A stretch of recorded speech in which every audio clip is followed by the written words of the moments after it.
فإذا برق البصر وخسف القمر وجمع الشمس والقمر রব্বুল আলামিন বলেন আমি আল্লাহ যখন পৃথিবীটাকে প্রচন্ড একটা ঝাঁকুনি দিব তখন মানুষের চোখ সমূহ ঝাপসা হয়ে যাবে, মানুষের দৃষ্টি সমূহ ঝলসে যাবে এবং চাঁদ অন্ধকার হয়ে যাবে, চাঁদের আলো হারিয়ে ফেলবে, সূর্যের আলো হারিয়ে ফেলবে, আর চাঁদ এবং সূর্য সবগুলো একত্রিত হয়ে যাবে।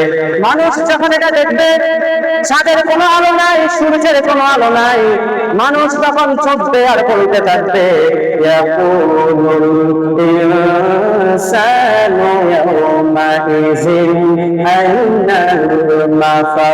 মানুষ ছুটতে থাকবে আর বলবে আজকে আমরা কোথায় যাবে, কোথায় নিয়ে একটু আশ্রয় নিব। পৃথিবী যে যাবে প্রকম্প ঝাঁকুনিতে পৃথিবীটা কাঁপতেছে, কোথায় যাবো একটু আমরা আশ্রয় নিব। মানুষ শুধু এই কথা বলবে আর পালানোর চেষ্টা করবে, দৌড়াইবে। রব্বুল আলামিন ডাক দিয়া বলবে আজকে পালানোর কোনো জায়গা নাই। ইসরাফিল আলাইহিস সালামকে বলবো ও ইসরাফিল তুমি এবার তোমার সিংহায় দ্বিতীয় ফুৎকার দিয়ে দাও। এটা হচ্ছে প্রথম ফুৎকার। মানুষ ঘটবে, ছুটবে, পৃথিবীতে কাঁপবে, পাহাড় সমূহ তুলার মতো উঠবে, মানুষের দৃষ্টি জলসা হয়ে যাবে। মানুষ বলবে আল্লাহ আমরা কই যাবো, আইনাল মাজার, কোথায় গিয়ে একটু শান্তি পাবো, এই ঝাঁকুনি থেকে একটু মুক্তি পাবো। আল্লাহ বলবে এই ঝাঁকুনি থেকে মুক্তি পাওয়ার কোনো উপায় নাই। ইসরাফিল আলাইহিস সালাম যখন তার সিংহায় দ্বিতীয় ফুৎকার দিবে তখন সমস্ত মানুষ মরে যাবে। কুল্লু নাফসিন যায়িকাতুল মাউত।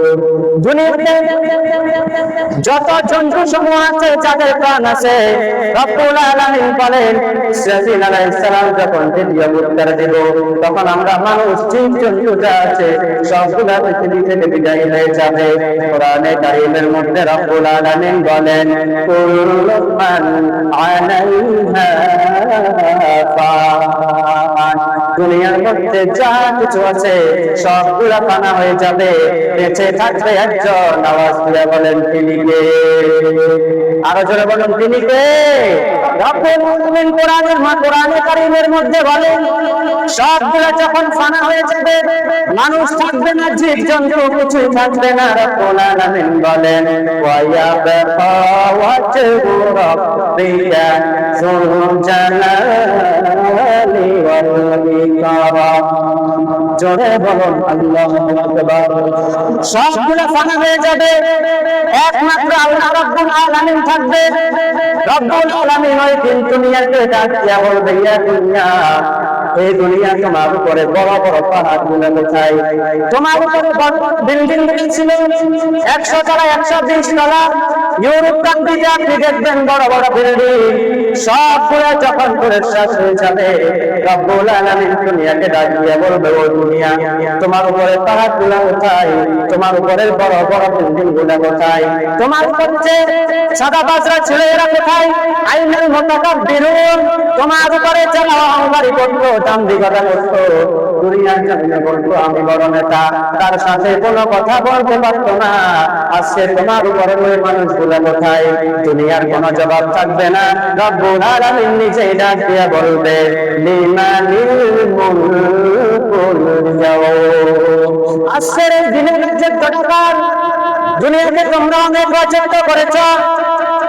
অত্র এলাকার মধ্যে ফ্রিডের মধ্যে ব্যবসা করতে হলে আমার সাথে কথা বলতে হবে।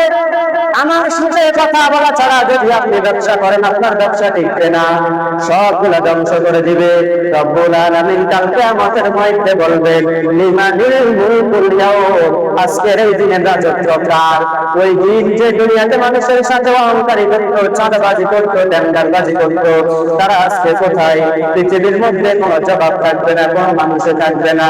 রব্বুল আলামিন নিজেই নিজের জবাব দিয়া দিলেন লিল্লাহিল ওয়াহিদিল কাহ্হার। আজকের এই দিনের রাজত্ব কারো থাকবে না, দুনিয়ার মানুষ সবগুলো শেষ হয়ে যাবে। রব্বুল আলামিন বলে আজকের এই দিনের রাজত্ব শুধু একমাত্র আমি আল্লাহ। জোরে বলুন সুবহানাল্লাহ। এজন্য রব্বুল আলামিন বলেন ইযা সুলজিলাতিল আরদু জিলজালাহা, যখন পৃথিবীটাকে প্রচন্ড ঝাঁকুনি দিয়ে পৃথিবীর মধ্যে এই সমস্ত পরিবেশ সৃষ্টি করবে, তখন রব্বুল আলামিন ইসরাফিল আলাইহিস সালামকে বলবে এবার তুমি তৃতীয় ফুৎকার দাও। তৃতীয় ফুৎকার যখন ইসরাফিল আলাইহিস সালাম দিবে, তখন মানুষ সবাই কবর থেকে একবার উঠবে। ওয়া আখরাজাতিল আরদু ওয়াসফালাহা, এইবার মানুষ সবাই জমিন থেকে উঠবে। জমিন তার মধ্যে যত কিছু আছে সবগুলা বাহির করে দিবে। জমিনের মধ্যে খনিজ পদার্থ যত জিনিস আছে, যত মানুষ আছে সবগুলা জমিন বাহির করে দিবে। অন্য আয়াতের মধ্যে রব্বুল আলামিন বলেন ওয়া ইযাল আরদু মুদ্দাত ওয়া আলকাত মা ফিহা ওয়া তাখাল্লাত। রব্বুল আলামিন বলেন ওই দিনের জমিনটাকে আরো প্রশস্ত করা হবে এবং জমিনের মধ্যে যত কিছু আছে সব কিছু জমিন বাহির করে দিব।